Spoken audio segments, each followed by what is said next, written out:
Muito obrigado, Jesus. Queria ministrar a tua palavra nesta noite. Obrigado, meu Deus. Colocamos ele diante do teu altar. Glória ao Senhor, que o Senhor possa usá-lo com autoridade. Vai falar com a tua igreja, Senhor. Precisamos, Pai, ouvir a tua voz nesta noite. Fala conosco em nome de Jesus. Obrigado, meu Pai. Só da igreja compartilhando, amém? Amém. Medite comigo o versículo de número 6. Melhor, versículo de número 5 do capítulo 16 de Atos. Diz assim: de sorte que as igrejas eram confirmadas na fé e cada dia cresciam em número. Pode tomar assento?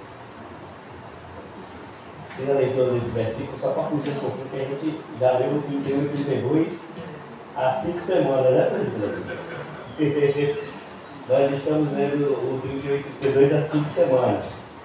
Sou grato a Deus pela oportunidade que Ele me concede de estar aqui junto com os irmãos, para nós podermos adorar, louvar e engrandecer ao nome do nosso Senhor. Estou muito feliz por estar aqui. Vim aqui buscar algo da parte do Senhor e acredito que Ele é poderoso para conceder aquilo que eu pedi. Tenho certeza que Ele é poderoso para conceder aquilo que você vem pedindo nessas semanas da campanha da família. Irmão Lafayette, eu estou vivo a primeira vez na campanha. Tenha certeza que você já vai sair daqui com a sua vitória. Aleluia. Eu estou vindo os 5 dias da campanha. Essa é a 5ª volta. Tenha certeza que você vai sair daqui com a sua vitória. Evangelho não é meritocracia, porque nós não merecemos. Nós não merecemos absolutamente nada. E só temos o que temos, só somos o que somos, só andamos como andamos, só comemos o que comemos, só respiramos da forma que respiramos, por graça e misericórdia daquele que um dia morreu na cruz do Calvário, para que nós pudéssemos estar aqui. Então, se você tem fé, pode ter vindo 5 dias, pode ter vindo só um dia, a tua fé é suficiente para que Deus mova o céu e a terra para dar a vitória que você precisa. Amém ou não amém? Amém. Nós estamos diante de texto em Atos capítulo 16. São 5 semanas, 4 semanas atrás, os pregadores vêm falando sobre o texto, sobre família. E eu acredito que os irmãos que têm acompanhado já ouviram a voz de Deus, têm ouvido a voz de Deus a respeito desse tema. E eu sou mais um que vou acompanhar os meus irmãos anteriores, né? Nós vamos falar sobre família. No texto aqui, eu consigo encontrar que Deus, Ele seleciona canais de bênção, pessoas que Ele usa para que a sua vontade seja estabelecida. O capítulo de número 16 de Atos é o início da 2ª viagem missionária de Paulo.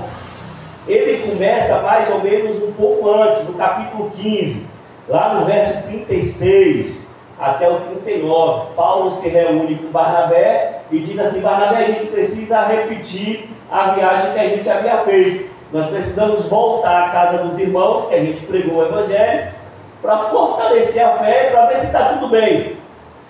E Barnabé diz assim: Paulo, olha, eu vou se você permitir que João, era João Marcos, um discípulo de Barnabé, vá conosco. E Paulo, e tem uma contendazinha ali no meio dos apóstolos, porque Paulo discorda. Paulo diz assim: não quero que João Marcos vá com a gente não. E Barnabé diz: não, mas eu quero que ele vá. Mas por que você não quer que ele vá? Porque anteriormente, na primeira viagem, o João Marcos decidiu abandonar a comitiva. E Paulo não gostou da atitude. Só que alguns estudiosos dizem que João Marcos era um parente distante de Barnabé. Barnabé estava querendo passar a mão na cabeça de João Marcos. E dentro dessa contenda, que gerou uma contenda a partir de uma família, Paulo, Barnabé e João Marcos, Paulo decide não ir com Barnabé e parte com Silas, que ele escolhe Silas para poder seguir a viagem. Você vai entender que todo o texto do início dessa segunda viagem missionária, ela é toda familiar. Ela toda é baseada em famílias, porque Deus vai trabalhando cada família em cada detalhe. Primeiro uma contenda entre João Marcos e Barnabé, que não quis ir que Paulo não queria que eles continuassem. Barnabé e Paulo e João Marcos, parentes, eles vão para outra missão. Eles vão para Creta, se eu não me engano. E Paulo decide se filiar a Silas e começa a viagem missionária. Logo no versículo 1 de Atos 16, quando eles iniciam a viagem, eles encontram Timóteo. O versículo 1 do capítulo 16, verso 2, verso 3, verso 4, vai falar sobre Timóteo. Aí você encontra a primeira família dentro do texto. Por quê? A palavra de Deus diz que Timóteo era um discípulo, um homem perseverante na fé, filho de uma mulher judia crente, e o texto enfatiza que ele tinha um pai grego, que não era crente. Então era uma família mista, uma família de crente, de uma mãe crente e de um pai que não era crente, que tinha tudo para que esse menino pudesse perder mais para o lado do pai, para a educação que o pai pudesse dar. Era uma educação grega. Mas você vê a mão de Deus agindo, porque a palavra de Deus diz que ele era instruído, Timóteo instruído, depois que ouviu a pregação, a palavra de Deus, por um canal de bênção chamado Paulo, e pelos outros que passaram por ali, ele aceita Jesus, se torna um discípulo fiel, e ele tem no seu encalço a sua mãe, Eunice, e a sua avó, Loide, que discipulam, que ensinam. E aí a gente vê que logo no começo do texto já tem uma família mista, um crente e um não crente, mas por trás tem um suporte, duas mulheres mães que oram e ensinam a palavra de Deus. Eu quero dizer para as irmãs que estão aqui hoje, que mesmo que falte apoio, que mesmo que falte pessoas para te ajudar, você como crente, fiel, serva de Deus, continue discipulando aqueles que você tem que discipular, porque Deus está agindo. Parte de Timóteo, e a palavra de Deus diz que os que estavam ao redor testemunhavam de Timóteo, de que ele era um crente fiel. Então você vê a primeira ação de Deus restaurando e conduzindo uma família. Atos capítulo de número 16, verso 1 ao 4. Aí a gente lê o verso 5, e o verso 5 ele vai dizer que de sorte que as igrejas eram confirmadas na fé e cada dia cresciam em número. Aí eu disse para vocês que o livro de Atos e a segunda viagem, o capítulo 16 de Atos e a segunda viagem missionária é toda baseada em família. A igreja nasce no evangelho sendo pregado dentro das famílias, dentro das casas. Paulo inicia a segunda viagem missionária a partir do versículo 6. Ele vai para uma cidade, chega lá na cidade e ele começa a pregar: tenho o desejo de ir para a Ásia. O Espírito Santo, diz o texto, diz a Paulo para que não vá. Paulo dá a volta na cidade onde ele gostaria de estar e vai para outra cidade, prega o evangelho. E ele decide ir para uma outra cidade, me foge a memória do nome da cidade. E o Espírito de Jesus, diz o texto, diz a Paulo que não vá. Passa algumas horas, alguns dias, Paulo tem uma visão. E o texto diz que surge um homem do outro lado do rio, dizendo para Paulo na visão: atravessa a Macedônia e vem, ajuda-nos. Eu vejo Paulo como um canal de bênção no seguinte: e um homem que era conduzido pela vontade de Deus. Você pode desejar, você pode querer uma bênção ou querer agir de determinada forma com a tua família que ainda não veio para o lado de cá. mas tudo vai acontecer dentro da vontade exclusiva de Deus. Nunca será dentro da sua vontade. E nesse percurso eu quero que você entenda que às vezes é necessário que Deus feche algumas portas. Às vezes é necessário, quando você quiser ir por um caminho, Deus dizer assim, não é por esse caminho, e às vezes nem dá um direcionamento para onde vai. Porque no texto não diz que ele foi, que Deus mandou ele ir para ali ou para lá. Primeiro ele diz assim, ele queria ir para essa cidade, e Deus disse assim, aqui você não entra. Eu quero ir para outra cidade, Deus disse, aqui você não entra. Mas para onde eu vou? Às vezes nesse percurso, às vezes nessa campanha, você pode ser que não esteja vendo nada acontecer. É a vontade de Deus. Tenha paciência. No momento certo, Deus te mostra o caminho a seguir. No momento certo, Ele te mostra a visão do lugar que você deve estar, do tipo de oração que você deve fazer, do caminho que você deve percorrer, porque não é a sua vontade que prevalece. O que prevalece é a vontade de Deus. Aleluia. Se Ele está fechando portas, é porque Ele quer. Não tente abrir janelas, porque Ele sabe a hora que vai abrir a porta para você. Aleluia. E aí você pega Paulo e ele atende imediatamente o chamado. E ele vai para a Macedônia. Quando ele chega na Macedônia, ele vai para um vilarejo chamado Filipos. Filipos era uma colônia romana da própria Macedônia, uma cidade pequena. Filipos é a cidade que depois Paulo envia uma carta aos filipenses. Lembra da carta aos filipenses? Era essa a comunidade que Paulo havia chegado naquele momento. E você vai perceber que todo o percurso de Paulo até a prisão e libertação, ele tratou com famílias. Primeiro ele esperou a vontade de Deus, e quando Deus determinou que ele fosse para Filipos, para a Macedônia, ele obedeceu à voz de Deus. Quando ele chega em Filipos, ele encontra um lugar pequeno, sem muitos crentes. Tanto é que o texto diz que Paulo saiu no sábado de manhã à procura de um lugar para orar. Ou seja, significa que não havia sinagogas naquele lugar, não havia uma igreja estabelecida para se reunir e orar. Tanto é que o texto diz que ele saiu dos portões da cidade à beira-rio para procurar um grupo de oração, que se chama Minha. É um grupo que se reúne em 10 pessoas, e aí você faz a oração. Era essa cultura judaica. E por que eles estavam no rio, à beira do rio? Para usar o mikve, que é o batismo do judeu. Então ele entra na cidade, procura uma sinagoga, não encontra nenhuma. O único lugar que ele poderia achar um grupo de oração era na beira da praia, para poder realizar o mikve.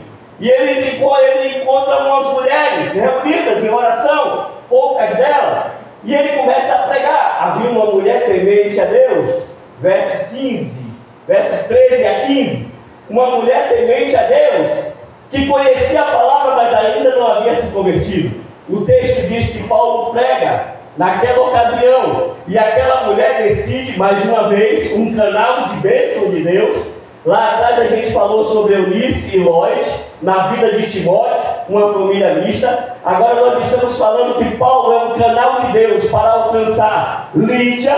Lídia era uma mulher de posses e, segundo os historiadores, a primeira mulher a se converter, a primeira alma a se converter em território europeu. E aquela mulher aceita Jesus pela pregação que é feita por Paulo e se batiza. Por que você vê no texto do capítulo 16 toda hora falando que ele aceita a palavra e se batiza? Porque essa era a confissão de fé da época. Hoje em dia a gente faz um apelo no final do culto e diz assim: quem quer aceitar Jesus? Aí você vem aqui, depois que escuta a palavra, levanta a mão e diz assim: quero aceitar Jesus, e recebe a oração. Lá não. Lá naquela época você aceitava, ouvia a palavra, aceitava Jesus, já partia com o batismo. Essa era a confissão de fé, era o momento que você estava dizendo: eu estou aceitando a Jesus. e ela era batizada, ela foi batizada, o texto diz que ela imediatamente chama Paulo e toda a comitiva para ir para onde? Para a sua casa. Ela é um canal de Deus para levar a palavra até a sua casa. Ela estava onde? Em oração. Ela estava onde? Ouvindo a palavra. Você está onde? Em oração. Você está onde? Cantando. Você está onde? Ouvindo a palavra. E os seus parentes estão aonde? Estão em casa. Você é o canal de bênção de Deus que vai levar a libertação lá na tua casa. Você é o canal de bênção de Deus que vai levar a palavra que restaura lá na tua casa. Glória a Deus. O texto diz que que Lídia vai para casa e toda a sua casa se converte ao Senhor. Quando o texto diz que é toda a sua casa, é ela, a chefe da casa, são os filhos, são os funcionários, são os escravos que naquela época existiam. Todos eles conhecem e aceitam a Jesus como seu Salvador. Partindo dali, o texto diz que Paulo repetia todos os dias esse movimento de ir para aquele círculo de oração. Até aquele momento a igreja não havia sido estabelecida. E todos os dias Paulo passava no meio da cidade e encontrou uma jovem. E essa jovem todo dia perseguia Paulo e a comitiva, Silas, e dizia assim: este aí é servo do Deus Altíssimo. Só que tem um problema. Existem duas situações aí. Primeiro, o ego do homem. Ela podia estar alimentando o ego de Paulo, mas nós sabemos quem era Paulo. Humilde. Mas tinha um problema. O território era grego. O conhecimento que tinha ali era grego. Então, quando ela dizia assim: esse aí é servo do Deus Altíssimo, para os gregos, é como se ela estivesse dizendo que Paulo era servo do Deus da Grécia, Zeus. Ele estava mais ou menos Zeus. Ele estava dizendo que ele era servo não do nosso Deus Altíssimo. Ele estava dizendo que ele era servo do Deus ali, do povo grego, da cultura grega, e não do Deus Altíssimo. Então o grego ouvia dessa forma, o judeu ouvia que ele era servo do Deus Altíssimo mesmo. Então aquela confusão, Paulo estava começando a ficar angustiado. Passava dia e aquela mulher lá: esse é servo do Deus Altíssimo. Dia sim, dia não, servo do Deus Altíssimo. Até que o momento que Paulo foi o canal de Deus para libertar aquela jovem. Era apenas uma jovem com um coração possesso, porque ela fazia adivinhações, e os seus senhores que haviam comprado ela como escrava recebiam dinheiro por causa disso. Era uma revelaçãozinha daqui, outra dali, e um trocadinho para os seus senhores. Aquela moça estava com o coração possesso, mas era uma menina, foi retirada de uma família. Alguém na casa dela sofria por isso. Mas Paulo foi o quê? Canal de Deus. Paulo passa perto dela e diz assim: em nome de Jesus o Nazareno, sai! E aquela jovem foi liberta. Você é o canal de Deus nesta noite que vai apontar o seu pensamento lá na tua casa, lá no marido que não é crente, na esposa que não é crente, no jovem que está na droga, no jovem que não está liberto, no parente que não tem saúde, e vai dizer assim: doença saia em nome de Jesus, porque você é o canal de Deus. Jovem, seja liberto em nome de Jesus, porque você é o canal de Deus. É você que vai levar esta libertação ao teu parente. Seja canal de Deus. Aleluia. Deixe Deus te usar aqui. Glória a Deus. Passado aquele momento de libertação, diz a palavra de Deus que aqueles homens que ganhavam seu dinheirinho com as revelações daquela moça se injuriaram e mandaram Paulo e Silas até as autoridades para que eles fossem presos. Tiraram suas roupas, açoitaram e passaram por um processo de humilhação.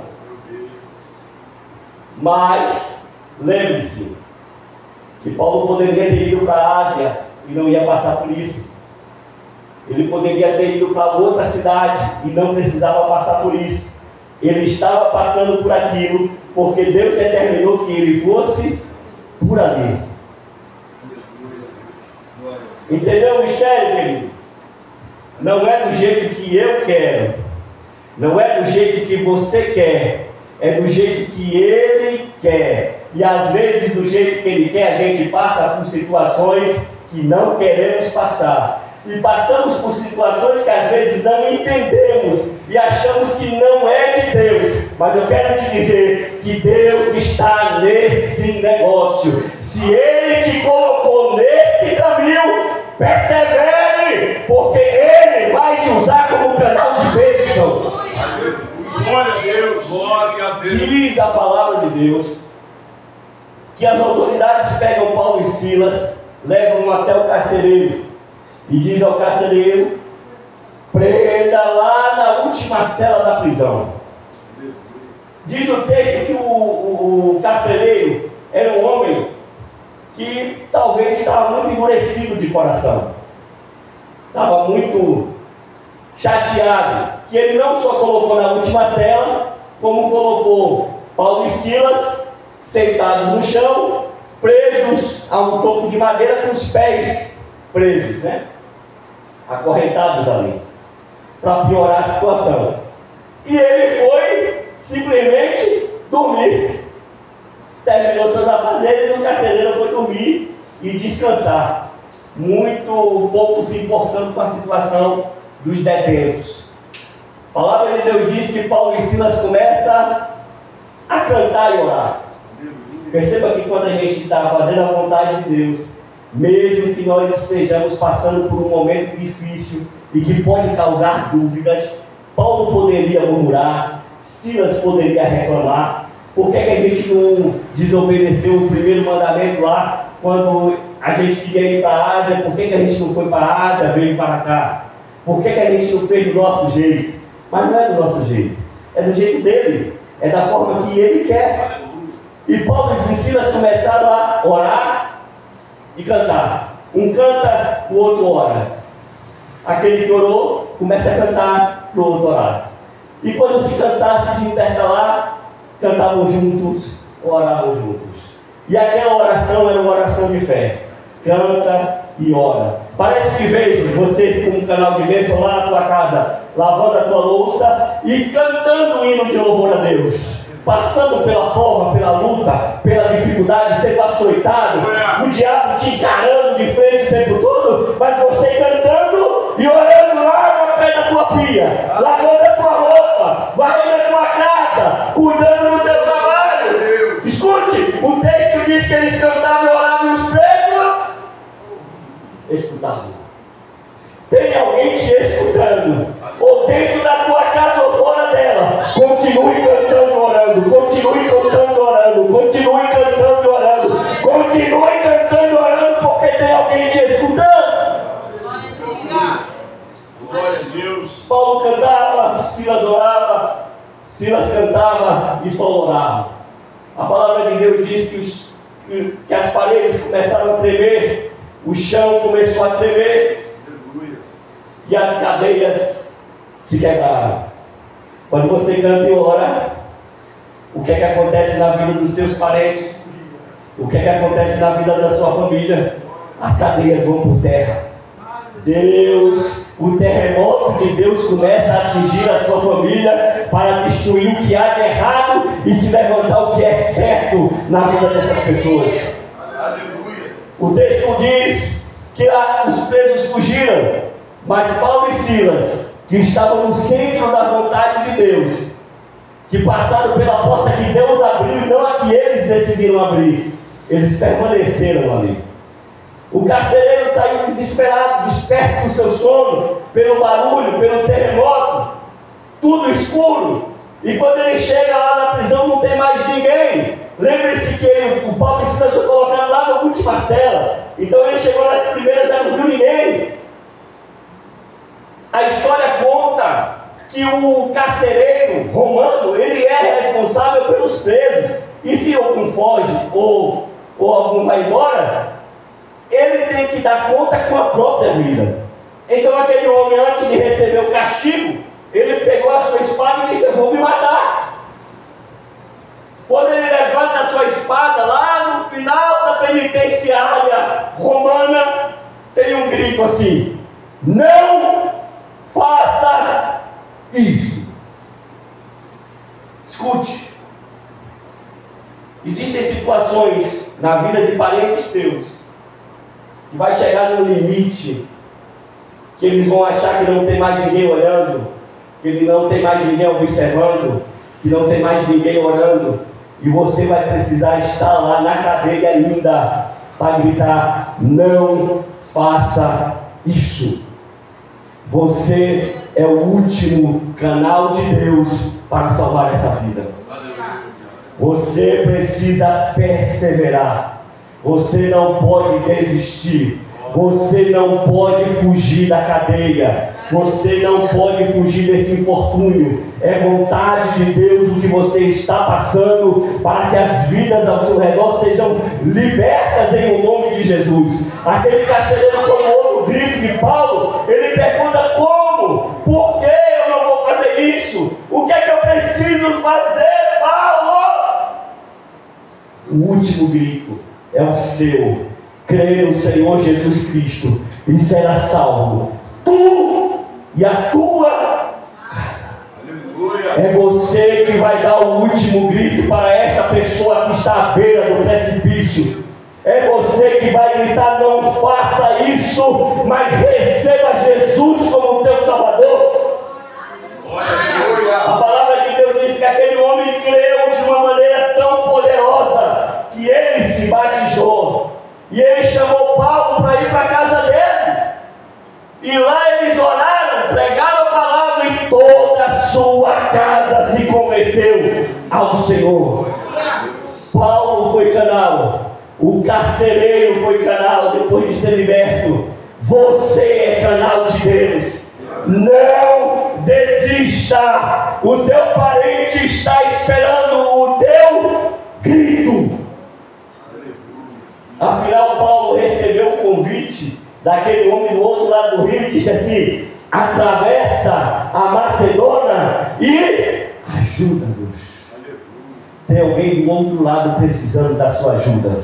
Tem alguém do outro lado precisando da sua oração, do seu cântico. E por fim, eles cantavam e oravam, e no final de tudo começaram a pregar a palavra de Deus ali. Então eles cantavam, oravam e pregavam. Cantavam, oravam e pregavam. O que Deus está te chamando para fazer no teu seio familiar é cantar, orar e pregar. Cantar, orar e pregar. Cantar, orar e pregar. Continue cantando, orando e pregando. Continue cantando, orando e pregando, porque Deus vai balançar as cadeias e libertar aquele que você está pensando e orando por ele. Deus vai começar a libertar os jovens que estão presos dentro da tua casa. Deus vai começar a curar os enfermos que estão enfermos dentro da tua casa. Mas você tem que cantar, orar e pregar. Cantar, orar e pregar.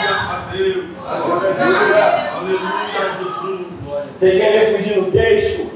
Mas para encerrar, indo lá em Lucas capítulo de número 19, para você entender que nós precisamos ser canais. E sendo canais, nós passamos no processo por algumas dificuldades, como Paulo e Silas passou. A Bíblia conta a história que Jesus ia chegando em Jericó e uma grande multidão acompanhava. E saiu um homem de baixa estatura, por nome Zaqueu. E Zaqueu estava querendo ver o Mestre, querendo conhecer Jesus, querendo ver as maravilhas que Jesus andava fazendo, e possivelmente receber algumas dessas bênçãos e dádivas. A palavra de Deus diz que ele era pequenininho, então a multidão era vasta, grande, ele não ia conseguir chegar perto, ele não ia conseguir ver Jesus com os próprios olhos. A palavra de Deus diz que aquele homem baixinho, intrépido, ele sobe numa figueira brava,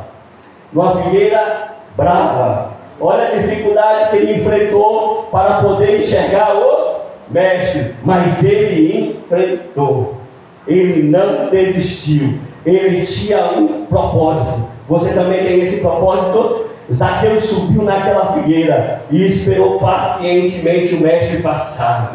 Esperou pacientemente a chegada do mestre, porque ele queria ver Jesus. Ele queria ter comunhão com Jesus. Ele queria entregar algo a Jesus. E quando Jesus passa, olha para cima, diz o texto, e vê aquele homem lá. Jesus já conhecia a intenção do coração de Zaqueu. E ele disse assim: Zaqueu, desce-te depressa, porque hoje me convém pousar na tua casa.